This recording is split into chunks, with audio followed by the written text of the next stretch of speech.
It's not every day we roll 75 fighters down the runway, much less launch them for missions.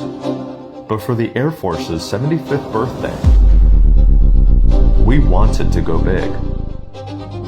It's been a long road, but from the beginning, it's always been airmen doing the impossible, exemplifying excellence in all we do.